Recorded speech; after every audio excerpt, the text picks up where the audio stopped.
Intermediate second year వాళ్ళకి కెమిస్ట్రీకి సంబంధించిన board exams that is 2026-27 exams కి సంబంధించిన కంప్లీట్ బ్లూ ప్రింట్ అంటే చాప్టర్ వైజ్ వెయిటేజ్ ఎలా ఉంది అండ్ ఏ చాప్టర్ నుంచి మనకి ఏ మార్క్స్ క్వశ్చన్స్ వస్తున్నాయి, అది 1 మార్కా 2 మార్కా 4 మార్కా 8 మార్కా, ఈ రోజు క్లాస్ లో క్లియర్ కట్ గా డిస్కస్ చేద్దాం. దీనికి సంబంధించి ఏమైనా డౌట్స్ ఉంటే కనుక డెఫినెట్లీ కామెంట్ లో తెలియజేయండి. మీ ప్రతి కామెంట్ కి నేను క్లారిటీ ఇవ్వడానికి, మీ డౌట్ క్లారిఫికేషన్ చేయడానికి సాయశక్తులా ట్రై చేస్తాను. హాయ్ నాన్న, ఎలా ఉన్నారు? సో ఈరోజు కెమిస్ట్రీకి సంబంధించిన paper discussion, complete clear cut discussion ని చూద్దాం.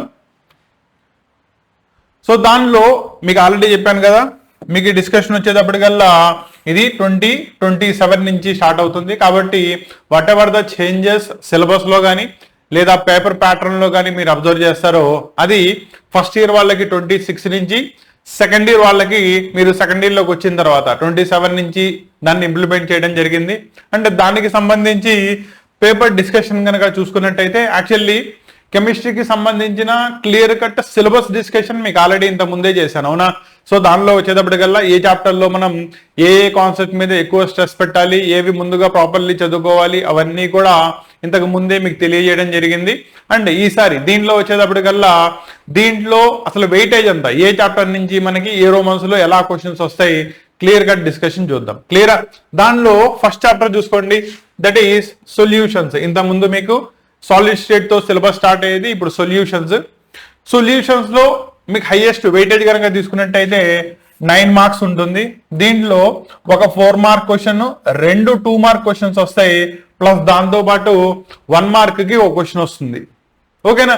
నా దీంట్లో కనుక చూసుకున్నట్టయితే మీకు 4 మార్క్స్ దాంట్లో మోస్ట్ ప్రాబబులీ కాలిగేటివ్ ప్రాపర్టీస్ నుంచి క్వశ్చన్స్ అడిగే ఛాన్స్ ఉంది. దానిలో కూడా మరీ ఎక్కువగా రవల్స్ లా నుంచి మాలిక్యులర్ వెయిట్ ఎలా ఫైండ్ అవుట్ చేస్తారు, దాంతో పాటు elevation in the boiling point, depression in the freezing point and osmotic pressure దీనిలో మెయిన్ డిస్కషన్ లోకి వస్తాయి. అండ్ 2 మార్క్ వచ్చేటప్పటికల్లా 2 క్వశ్చన్స్ వస్తాయి, 1 మార్క్ ది ఒక క్వశ్చన్ వస్తుంది. ఇవి మొలారిటీ, నార్మాలిటీ, మోల్ ఫ్రాక్షన్ వీటి యొక్క ఫైండ్ అవుట్ చేయడం మీద ప్రాబ్లమ్స్ కానీ, లేదా రవల్స్ లా బైనరీ సొల్యూషన్స్ అండ్ వాటి యొక్క డిఫరెంట్ టైప్స్ కానీ వీటి నుంచి క్వశ్చన్స్ అడిగే ఛాన్సెస్ మోస్ట్ ప్రాబబ్లీ ఉన్నాయి. కాబట్టి సొల్యూషన్స్ చాప్టర్ నుంచి మీకు 9 మార్క్స్ వస్తాయి. పాయింట్ క్లియరా? Second chapter electrochemistry. యాక్చువల్లీ ఇంత ముందు మీకు ఎలక్ట్రోకెమిస్ట్రీ, కెమికల్ కైనెటిక్స్ కలిపి ఉండేది, ఇప్పుడు వాటిని సపరేట్ చేశారు. నా ఎలక్ట్రోకెమిస్ట్రీలో మళ్ళీ 2 పార్ట్స్ కనబడతాయి. ఒకటి ఎలక్ట్రోలైటిక్ ప్రాసెస్లు, రెండోది ఎలక్ట్రోకెమికల్ ప్రాసెస్లు.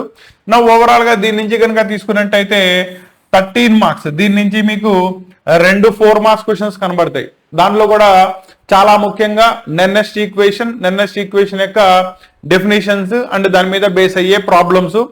తర్వాత దానిలో స్టాండర్డ్ హైడ్రోజన్ ఎలక్ట్రోడ్ అనే ఒక కాన్సెప్ట్ చదువుతారు, దాని మీద కానీ, లేదా ఫస్ట్ పార్ట్ లో కోల్రాస్ లా దాని యొక్క అప్లికేషన్స్ కానీ, ఫారడేస్ లా వాటి యొక్క అప్లికేషన్స్ కానీ అడిగే ఛాన్సెస్ ఉంది. ప్లస్ 2 మార్క్ 2 క్వశ్చన్స్, ప్లస్ ఇది ఓవరాల్ గా 13 మార్క్స్ హైయెస్ట్ వెయిటేజ్ ఉన్న చాప్టర్. ఓకేనా? తర్వాత 3వ చాప్టర్ కెమికల్ కైనెటిక్స్. అసలు order of a reaction, rate of a reaction, దాని యొక్క ఇన్ఫ్లుయెన్సింగ్ ఫ్యాక్టర్స్, వాటిల్లో కొలిజన్ థియరీ అనేది మెయిన్ కాన్సెప్ట్ ఒకటి వస్తుంది. ఆ కొలిజన్ థియరీ మీకు 8 మార్క్స్ అడిగినట్టయితే 4 మార్క్స్ ఒకటి, 2 మార్క్స్ ఒకటి, 1 మార్క్ ఒకటి. సో టోటల్ ఇలా కనుక తీసుకున్నట్టయితే 15 మార్కులు. That is first chapter. దేని నుంచి అయితే మీరు 8 మార్క్స్ కి ఒక క్వశ్చన్ ఎక్స్పెక్ట్ చేయగలరో దట్ ఈస్ కెమికల్ కైనెటిక్స్. ఓకేనా? యాక్చువల్లీ కెమిస్ట్రీ చదివేటప్పుడు థర్మోడైనమిక్స్ ఒకటి, కెమికల్ ఈక్విలిబ్రియం ఒకటి, అలాగే కెమికల్ కైనెటిక్స్ ఒకటి, ఇవి 3 ఇంపార్టెంట్ అనమాట. థర్మోడైనమిక్స్ వెదర్ కెమికల్ రియాక్షన్ జరుగుతుందా లేదా, జరిగితే ఏ డైరెక్షన్ లో జరుగుతుంది దాన్ని ఎక్స్ప్లెయిన్ చేస్తుంది. ఈక్విలిబ్రియం 50% ఆఫ్ ద రియాక్షన్ ఎప్పుడైతే కంప్లీట్ అవ్వగానే రియాక్షన్ ఫార్వర్డ్ వెళ్తుందా లేదా వెనక్కి ముందుకే ఆడుతుందా, దాన్నే ఈక్విలిబ్రియం అంటారు, దాన్ని ఎక్స్ప్లెయిన్ చేస్తుంది. అక్కడ నుంచి ఈక్విలిబ్రియం కాన్స్టెంట్ అంటే ఏంటి, డిసోసియేషన్ కాన్స్టెంట్ ఏంటి, తర్వాత రేట్ ఆఫ్ రియాక్షన్ ని మనం ఎలా మార్చాలి, ఈ ఫ్యాక్టర్స్ అన్ని కూడా కెమికల్ కైనెటిక్స్ లో చదువుతాం. దానిలో first order, second order, higher order లోకి వెళ్తే ఎంత ఆర్డర్, వాటి యొక్క హాఫ్ లైఫ్స్, ఇవన్నీ కూడా మీకు కెమికల్ కైనెటిక్స్ లో వస్తాయి. One of the most important chapter, both objectively also. 15 మార్కులు వస్తాయి. Next D block and F block elements రెండింటిని కలిపి ఒకే తేదీలో చదువుతారు. ఇంతకుముందు యాక్చువల్లీ ఇవి కూడా D block and F block elements, coordination compounds. Actually దీనిలో ఇది ఒక పార్ట్ గా ఉండేది. ఇప్పుడు కోఆర్డినేషన్ కాంపౌండ్స్ ని సెపరేట్ చేసేయడంతో D and F block elements విడిగా చదువుకుంటారు. దానిలో మెయిన్ గా డి బ్లాక్ లో కనుక తీసుకున్నట్టయితే 3D 4D and 5D series. వీటిల్లో ట్రాన్సిషన్ ఎలిమెంట్స్ అంటే ఏంటి, ట్రాన్సిషన్ ఎలిమెంట్స్ యొక్క ప్రాపర్టీస్ ఏంటి, అండ్ ఏ ఏ రూల్స్ ని ఫాలో అవ్వాలి వాటిని ఎక్స్ప్లెయిన్ చేయడానికి ఈ కాన్సెప్ట్స్ అంతా కూడా మనం మెయిన్ గా దీనిలో చదువుకుంటారు. వేరాస్ నెక్స్ట్ చాప్టర్ కోఆర్డినేషన్ కాంపౌండ్స్ కనుక తీసుకున్నట్టయితే ఇదో ఆర్గానిక్ కెమిస్ట్రీ లాగా మళ్ళీ చాలా పెద్ద సముద్రం అనమాట. ఓకేనా, దానిలో కొంత పార్ట్ అంటే ఏంటి, కోఆర్డినేషన్ కాంపౌండ్ అంటే ఏంటి, దాని యొక్క ఐయుపాక్ నామన్క్లేచర్, దట్ ఈస్ ఒక కోఆర్డినేషన్ కాంపౌండ్ కి పేరు ఎలా పెడతారు, అది ఏ ఏ ఐసోమెరిజమ్స్ ని చూపిస్తుంది. తర్వాత కోఆర్డినేషన్ కాంపౌండ్స్ యొక్క స్ట్రక్చర్ ని just like the organic compounds ఎలా అయితే ఎక్స్ప్లెయిన్ చేశామో అలా ఎక్స్ప్లెయిన్ చేయడానికి డిఫరెంట్ థీరీస్ ఉన్నాయి. దానిలో starting with the Werner's theory కనుక తీసుకున్నట్టయితే రెండోది that is balance bond theory, molecular orbital theory, main గా దీనిలో కొత్తగా వచ్చేది క్రిస్టల్ ఫీల్డ్ థియరీ. ఇవన్నీ కూడా చదువుకుంటారు. అదంతా కలిపి 15 మార్కులు వస్తాయి. కాబట్టి ఈ సంవత్సరం కనుక తీసుకున్నట్టయితే D and F block, coordination compounds, ఇలా ఇది మొత్తం కలిపి మీకు 23 మార్క్స్ ఉన్నాయి. దానిలో డి అండ్ ఎఫ్ బ్లాక్ నుంచి కనుక తీసుకున్నట్టయితే 4, 2 మార్క్స్ క్వశ్చన్స్ వస్తాయి. 4 + 4 8 అయిపోద్ది. వేరాస్ కోఆర్డినేషన్ కాంపౌండ్స్ 8 + 4 + 2 + 1 అంటే ఏమవుతుంది, ప్రతి రోమన్ నుంచి కోఆర్డినేషన్ కాంపౌండ్స్ ఒక క్వశ్చన్ కంపల్సరీగా కనబడుతుంది. ఓకేనా, దానిలో కూడా చాలా ఈజీగా చెప్పవచ్చు. 1 మార్క్ తీసుకున్నారనుకోండి, నామన్క్లేచర్ మీద కానీ ఐసోమెరిజం మీద కానీ ఉంటుంది. అలాగే 2 మార్క్స్ కనుక తీసుకున్నట్టయితే స్ట్రక్చర్ ఆఫ్ ఏ మాలిక్యూల్ చెప్పడం, ఎఫెక్టివ్ అటామిక్ నెంబర్ ని ఫైండ్ అవుట్ చేయడం, ఈ కాన్సెప్ట్స్ అన్ని వస్తాయి. 4 మార్క్స్ కనుక తీసుకున్నట్టయితే థీరీస్ లో వన్ ఆఫ్ ద థీరీస్ అడగొచ్చు. అలాగే లాస్ట్ లో 8 మార్క్స్ వచ్చేటప్పటికల్లా ఇది మీకు డిఫరెంట్ కాంబినేషన్స్ ఉంటాయి. ఓకేనా, ఒక 4 మాలిక్యూల్స్ యొక్క స్ట్రక్చర్స్ ని ఎక్స్ప్లెయిన్ చేయడం, లేదా 2 or 3 టైప్స్ ఆఫ్ ఐసోమెరిజమ్స్ ని ఎక్స్ప్లెయిన్ చేయడం, లేదు క్రిస్టల్ ఫీల్డ్ థియరీ కనుక తీసుకున్నట్టయితే దానిలో D orbital splitting octahedral field లో ఎలా జరుగుతుంది, టెట్రాహెడ్రల్ ఫీల్డ్ లో ఎలా జరుగుతుంది, వీటి గురించి డిస్కస్ వచ్చే ఛాన్స్ ఉంది. కాబట్టి అక్కడి నుంచి టోటల్లీ మీకు 15 మార్కులు వస్తాయి. క్లియరా? సో ఇక్కడ దాకా కనుక మీరు ఒకసారి క్లాసిఫికేషన్ ని క్లియర్ కట్ గా చూసుకున్నట్టయితే సొల్యూషన్స్, ఎలక్ట్రోకెమిస్ట్రీ, కెమికల్ కైనెటిక్స్, ఇక్కడ దాకా మీకు ఈ పార్ట్ ఫిజికల్ కెమిస్ట్రీలోకి వస్తుంది.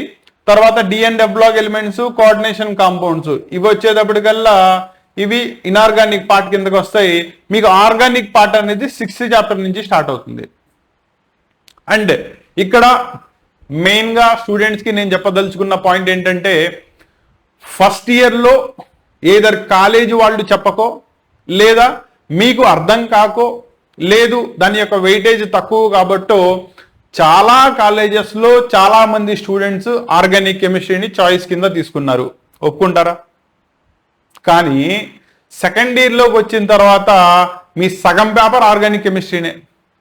బికాస్ ఫస్ట్ ఇయర్ లో కనుక తీసుకున్నట్టయితే బేసిక్స్ ఆఫ్ ఆర్గానిక్ కెమిస్ట్రీ, దానిలో నామన్క్లేచర్ ఎలా రాయాలి, ఆర్గానిక్ కాంపౌండ్స్ యొక్క పేర్లు దాన్నే నామన్క్లేచర్ అంటే ఎలా రాయాలి, ఐసోమెరిజం అనే కాన్సెప్ట్ ని ఎలా ఎక్స్ప్లెయిన్ చేయాలి, అలాగే ఫంక్షనల్ గ్రూప్స్ లో basic functional groups alkanes, alkenes, alkynes, అలాగే దాంతోపాటు బెంజిన్ అండ్ దాని యొక్క కాంపౌండ్స్, వాటిని మనం ఆరోమాటిక్ కాంపౌండ్స్ అంటారు. హకెల్స్ రూల్స్ అవన్నీ కూడా అక్కడ చదివేస్తుంటారు. క్లియరా?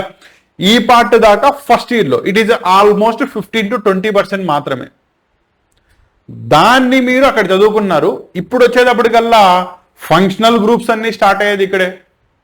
ఫంక్షనల్ గ్రూప్స్ మెయిన్ గా తీసుకుంటే హాలోజన్, దాని యొక్క కాంపౌండ్స్ హాలో ఆల్కేన్స్, హాలో ఎరీన్స్, వీటితో స్టార్ట్ చేసుకున్నట్టయితే ఆల్కహాల్స్, ఫీనాల్స్, కార్బోనైల్ కాంపౌండ్స్, దాంట్లో మళ్ళీ aldehydes, ketones, carboxylic acids, nitrogen and it's compounds, దాంట్లో ఎమైన్స్, ఎమైడ్స్, సైనైడ్స్, ఐసోసైనైడ్స్, ఇవన్నీ కూడా మీరు చదువుకునేది సెకండ్ ఇయర్లోనే. అంటే సెకండ్ ఇయర్లో చెప్పారు కదా, మోర్ దాన్ 50% సిలబస్ సెకండ్ ఇయర్లో మీకు ఆర్గానిక్ కెమిస్ట్రీనే ఉంటుంది. క్లియరా? మరి ఆర్గానిక్ కెమిస్ట్రీ సెకండ్ ఇయర్లో చాయిస్ తీయగలరా? అవ్వదు కదా.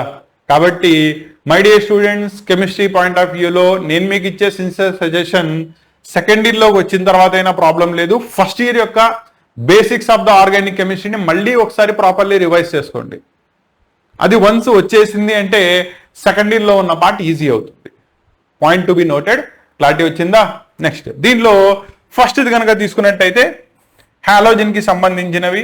హాలో ఆల్కేన్స్, ఎప్పుడైతే హాలోజన్ ఆల్కేన్ చైన్ కి అటాచ్ అయి ఉంటుందో, హాలో ఎరీన్స్ అదే హాలోజన్ బెంజిన్ రింగ్ మీద ప్రజెంట్ అయి ఉన్నప్పుడు, ఇవి రెండూ కలుపుకుంటే ఫస్ట్ వెయిటేజ్ 7 మార్క్స్. ఒక 4 మార్క్, ఒక 2 మార్క్, ఒక 1 మార్క్. 4 మార్క్ దానిలో most probably SN1 reaction, SN2 reaction, వాటి యొక్క stereo chemistry. Whereas preparations and chemical reactions of alkyl and aryl halides along with their named reactions, and 1 mark దానిలో isomerism దగ్గర నుంచి physical and chemical properties దాకా ఏదైనా అడగొచ్చు. దాంట్లో ఇవి మొత్తం కలుపుకుంటే 7 మార్క్స్ వస్తాయి. ఓకేనా? సో ఒకసారి కనుక తీసుకున్నట్టయితే ఇనార్గానిక్ 9 + 13 12, 12 + 15, సో ఓవరాల్ గా 27 మార్క్స్ ఫిజికల్ ఉంది. అలాగే ఇది కనుక తీసుకున్నట్టయితే 23 మార్క్స్ ఇనార్గానిక్ ఉంది. ఒకసారి రెండింటిని కలుపుకుంటే అవుట్ ఆఫ్ 85 పేపర్లో 50 మార్క్స్ ఇక్కడికి వెళ్ళిపోయినాయి. ఆర్గానిక్ స్టార్ట్ అయింది, ఇప్పుడు 7 మార్క్స్ ఒకటి కవర్ చేసుకున్నాం. ఓకేనా? నెక్స్ట్ వరుస పెట్టి చూడండి, చెప్పాను కదా మీకు ఆల్కహాల్స్, ఫీనాల్స్ అండ్ దాంతోపాటు ఈథర్స్, ఇవన్నీ కూడా ఫంక్షనల్ ఐసోమర్స్. ఇది ఆల్కహాల్స్, ఫినాల్స్, ఆల్కహాల్స్ అండ్ ఈథర్స్. వీటి నుంచి కనుక తీసుకున్నట్టయితే 11 మార్క్స్. 4 మార్క్స్ ఇవి మనకి ఇక్కడ 2 క్వశ్చన్స్ కనబడతాయి. That is 4 + 4. ఒక 2 మార్క్ క్వశ్చన్, ఒక 1 మార్క్ క్వశ్చన్, 3 ఓవరాల్ గా తీసుకుంటే 11 మార్క్స్ వస్తాయి. దీంట్లో 4 మార్క్స్ ఇవి 2 క్వశ్చన్స్ ఆల్మోస్ట్ మనం ముందే గెస్ చేసేయచ్చు. నేమ్డ్ రియాక్షన్స్ దీనిలో చాలా ఇంపార్టెంట్. ఫీనాల్స్ కి సంబంధించినవి రీమన్ టిమన్ రియాక్షన్, అలాగే సాలిసిలిక్ యాసిడ్ యొక్క preparation, that is Kolbe's reaction, అలాగే దానికి సంబంధించిన ప్రిపరేషన్స్, రియాక్షన్స్, ఇవన్నీ కూడా చాలా ఇంపార్టెంట్. తర్వాత వీటిల్లో ఆల్కహాల్స్ అండ్ ఫీనాల్స్ యొక్క రియాక్టివిటీ కంపారిజన్, ఎసిడిటీ కంపారిజన్, ఈ క్వశ్చన్స్ అన్ని వస్తాయి. కాబట్టి దాని నుంచి మీకు 11 మార్క్స్ వచ్చే ఛాన్స్ ఉంటుంది. నెక్స్ట్ వీటి మొత్తాన్ని కలిపి ఆల్డిహైడ్స్ అండ్ కీటోన్స్, ఈ రెండింటిని కలిపి మీరు కార్బోనిల్ కాంపౌండ్స్ అంటారు. బికాస్ దానిలో కార్బోనైల్ కార్బన్, C+O ఉన్న కార్బన్ ఉంటుంది కాబట్టి. అలాగే దేనిలో అయితే COOH ఫంక్షనల్ గ్రూప్ ఉంటుందో వాటిని కార్బాక్సిలిక్ యాసిడ్స్ అంటారు. అవి రెండు కలిపి ఒకే చాప్టర్ లో ఇవ్వడం జరిగింది. అండ్ ఆర్గానిక్ కెమిస్ట్రీ నుంచి హైయెస్ట్ వెయిటేజ్ ఉన్న చాప్టర్. బికాస్ అసలు మీకు ఆర్గానిక్ కెమిస్ట్రీలో నేమ్డ్ రియాక్షన్స్ లో కూడా సగానికి పైగా నేమ్డ్ రియాక్షన్స్ ఈ చాప్టర్ నుంచే వస్తాయి. ఓకేనా? సో వీటిల్లోంచి కనుక తీసుకున్నట్టయితే 8 + 4 + 2 + 1 ప్రతి డిపార్ట్మెంట్ కవర్ అవుతుంది. కాబట్టి ఇక్కడ నుంచి మీకు 15 మార్కులు ఆర్గానిక్ కెమిస్ట్రీ నుంచి హైయెస్ట్ వెయిటేజ్ ఉన్న chapters carbonyl compounds and carboxylic acids. ఇవి అయిపోయిన తర్వాత అమైన్స్, దట్ ఈస్ వీటిల్ని మనం నైట్రోజన్ కాంపౌండ్స్ అంటారు. దీన్ని కనుక చూసుకున్నట్టయితే 7 మార్క్స్. 4 + 2 + 1 7 మార్క్స్ వస్తాయి. దీనిలో కార్బైల్ అమైన్ రియాక్షన్ దగ్గర నుంచి డీకార్బాక్సిలేషన్ రియాక్షన్స్ దాకా అన్ని కూడా దీనిలో చదువుకుంటారు. ఓకేనా?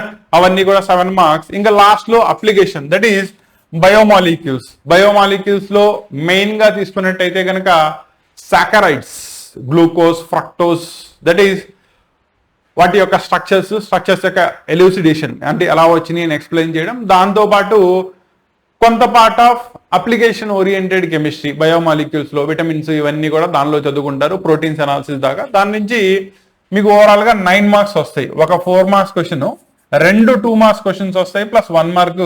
సో టోటల్లీ మీకు 9 మార్కులు వస్తాయి. క్లారిటీ వచ్చిందా? సో ఒకసారి కనుక చూసుకున్నట్టయితే ఇందాకడ అక్కడ 7 + 7 14, 14 + 11 25, ఇదో 40, 40 + this one, that is overall గా మీకు 49 మార్క్స్. అంటే చెప్పాను కదా 50% పేపర్ మీకు ఆర్గానిక్ కెమిస్ట్రీ నుంచి ఉంటుంది.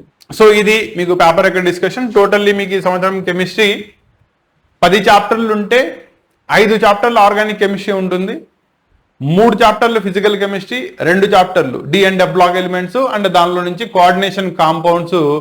ఇక్కడ దాకా కూడా మీకు ఇన్ఆర్గానిక్ కెమిస్ట్రీ కిందకు వస్తుంది. ఓకేనా?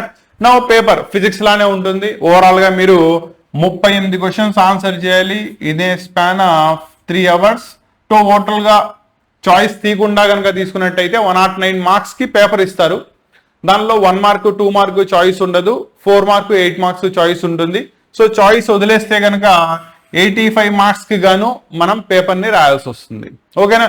కాబట్టి దీనిలో క్వశ్చన్ వైజ్ తీసుకుంటే కనుక ఓవరాల్గా 1 మార్క్ ఇవి 9 క్వశ్చన్స్, 2 మార్క్ ఇవి 14 క్వశ్చన్స్, 4 మార్క్ ఇవి 12 క్వశ్చన్స్, 8 మార్క్స్ ఇవి 3 క్వశ్చన్స్ ఇస్తారు. దీంట్లో చాయిస్ ఉండదు. దీనిలో 12 నుంచి 4 క్వశ్చన్స్ చాయిస్ వదిలేయచ్చు. 8 క్వశ్చన్స్ రాస్తే సరిపోతుంది. ఇందులో 3 క్వశ్చన్స్ నుంచి 2 రాయాలి 16 మార్కులకి. ఓవరాల్ గా మీకు ఇలా 85 మార్క్స్ కవర్ అయిపోతాయి. అండ్ మళ్ళీ చెప్తున్నా, ఫస్ట్ ఇయర్ లో రాశారు కాబట్టి మీకు ఆల్రెడీ తెలుసు 1 మార్క్ క్వశ్చన్ దానికి 2 మార్క్స్ క్వశ్చన్ దానికి చాయిస్ లేదు కాబట్టి ఏవేవైతే చాప్టర్స్ లో వాటి యొక్క వెయిటేజ్ ఉందో అవి కంపల్సరీగా చదవాల్సిన చాప్టర్స్. క్లారిటీ వచ్చిందా? 8 మార్క్స్ చాలా మంది ఆర్గానిక్ కెమిస్ట్రీని మళ్ళీ చాయిస్ వదిలేస్తూ ఉంటారు. నేను మిమ్మల్ని చెప్పే సింపుల్ సజెషన్ ఏంటంటే ఆర్గానిక్ కెమిస్ట్రీని చాయిస్ తీమాకండి. జస్ట్ లైక్ మ్యాథమెటిక్స్, ఒక ఫార్ములా తెలిస్తే దాని నుంచి 100 ప్రాబ్లమ్స్ ఎలా అయితే చెయ్యొచ్చో, ఒక బేసిక్ కెమికల్ ఆర్గానిక్ రియాక్షన్ కనుక తెలిసినట్టయితే దాని నుంచి 100 మెకానిజంలు డెరైవ్ చేయొచ్చు. కాబట్టి ఆర్గానిక్ కెమిస్ట్రీని ఎట్టి పరిస్థితుల్లోనూ చాయిస్ తీమాకండి, జాగ్రత్తగా రివైజ్ చేసుకోండి. క్లియరా? సో ఇక్కడ దాకా దీనికి సంబంధించి ఏమైనా డౌట్స్ ఉంటే కనుక డెఫినెట్లీ కామెంట్లో తెలియజేయండి. మీ ప్రతి డౌట్కి నేను క్లారిటీ ఇస్తాను. నెక్స్ట్ క్లాస్ సెషన్లో మళ్ళీ కలుద్దాం. ఈ క్లాస్ మీకు ఉపయోగపడిందా? అయితే ఇక్కడ ఒక పాయింట్ని జాగ్రత్తగా గుర్తుపెట్టుకోండి నాన్న. యూట్యూబ్ ద్వారా మనం క్లాసెస్ డెలివర్ చేస్తున్నాం, అది చాలామంది స్టూడెంట్స్కి ఉపయోగపడుతున్నాయి. ఇక్కడ దాకా అయితే మీకు తెలుసు.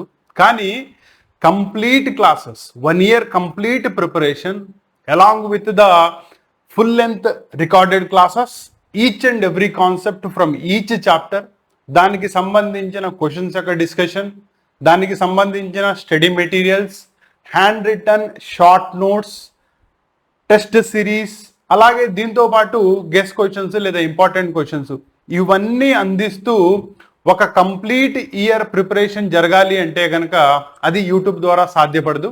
అందుకనే మీకు యాప్ ద్వారా పెయిడ్ బ్యాచెస్ని తీసుకురావడం జరిగింది at a very nominal fee. ఓకేనా? జస్ట్ ఆల్మోస్ట్ మీ స్టడీ మెటీరియల్ ఎంత కాస్ట్ ఉంటుందో అదే కాస్ట్లో ఈచ్ సబ్జెక్ట్కి సంబంధించిన కంప్లీట్ క్లాస్ సెషన్స్ మీకు తీసుకురావడం జరిగింది. వాటిల్లో జాయిన్ అయ్యే ఇంట్రెస్ట్ కనుక ఉన్నట్టయితే దానికి సంబంధించిన లింక్, కోర్స్ యొక్క లింక్ అండ్ యాప్ యొక్క కంప్లీట్ లింక్ మీకు డిస్క్రిప్షన్లో జరిగింది. ఓకేనా? నా దీంట్లో యాప్లో మెయిన్గా ఈ సంవత్సరం వచ్చేటప్పటికల్లా ఇంటర్మీడియట్ కనుక తీసుకున్నట్టయితే ఫస్ట్ ఇయర్ వాళ్ళకి కానీ సెకండ్ ఇయర్ వాళ్ళకి కానీ మ్యాథ్స్, ఫిజిక్స్, కెమిస్ట్రీ, దాంతోపాటు సాంస్క్రిట్, వీటి యొక్క complete 1 year course. Complete 1 year course అంటే వ్యాలిడిటీ కూడా 1 year ఉంటుంది. అండ్ సేమ్ యాజ్ మీరు కాలేజ్లో ఎలా అయితే వెళ్ళి 1 కంప్లీట్ ఇయర్ చదువుతారో అదే కంప్లీట్ ఇయర్ ఇంట్లో ఉండి కూడా ప్రాపర్లీ రివైజ్ చేసుకునే విధంగా, లేదు కాలేజ్కి వెళ్తున్నారు అక్కడ చెప్పింది అర్థం కావట్లా, నా క్లాసెస్ విన్నారు కదా, ఆ క్లాసెస్ అన్నీ కూడా మీరు ఇంట్లో వచ్చి ఒకసారి రివైజ్ చేసుకునే విధంగా అండ్ ప్రతి ఎక్సర్సైజ్, ప్రతి క్వశ్చన్ దాని యొక్క ఎక్స్ప్లెనేషన్ ఇచ్చుకుంటూ మీ క్లాసెస్ని అప్లోడ్ చేయడం జరిగింది. ఓకేనా? దీనిలో కనుక ఇంట్రెస్ట్ ఉన్నట్టయితే డెఫినెట్లీ ఎన్రోల్ చేసుకోండి. అండ్ వన్స్ క్లాసెస్ చూసిన తర్వాత అవి కనుక నచ్చితే కంపల్సరీగా మీ ఫ్రెండ్స్ కూడా రికమెండ్ చేయండి. ఓకేనా? ఆల్ ద బెస్ట్ నాన్న. కాసిం సార్ క్లాసెస్ ఆండ్రాయిడ్ యాప్ని ఫస్ట్ డౌన్లోడ్ చేసుకోండి. అంటే దానిలో మీకు సంబంధించిన ఫస్ట్ ఇయర్ అయితే ఫస్ట్ ఇయర్, సెకండ్ ఇయర్ అయితే సెకండ్ ఇయర్, ఏ సబ్జెక్ట్ కావాలంటే ఆ సబ్జెక్ట్, దానికి సంబంధించిన కోర్స్ లింక్ కనబడుతుంది, దాన్ని ఎన్రోల్ చేసుకోండి.